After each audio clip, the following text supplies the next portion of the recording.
gabi ng parangal at pasasalamat. Tonight, we celebrate the remarkable achievements and unwavering dedication of our fellow Filipinos. We honor our HSWs, professionals and skilled workers who have devoted over 25 years of service to their employers, exemplifying commitment and resilience.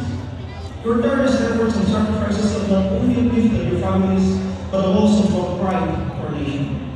Ang inyong pagtitiyaga at sipag ay tunay na bibigay inspirasyon sa inyong mga pamilya at sa sambayan ng Pilipino.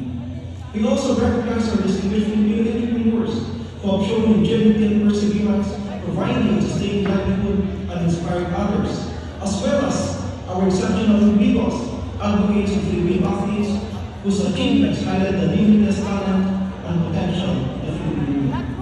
To the distinct Filipino organizations in Kuwait, we salute your tireless efforts in promoting the welfare of our fellow Hawaiians. Your unity and perseverance and support of the Filipino and Kuwait governments have paved the way for the resumption of employment professionals, skilled workers, and HSWs in Kuwait. Congratulations! Maraming salamat sa inyong suporta. Unay na sama-sama po natin ito pinagtyagaan at ngayon ay lumasa. Ito po si Congressman Bautizano ng Hawaiian Party List na nagsasabing mabuhay na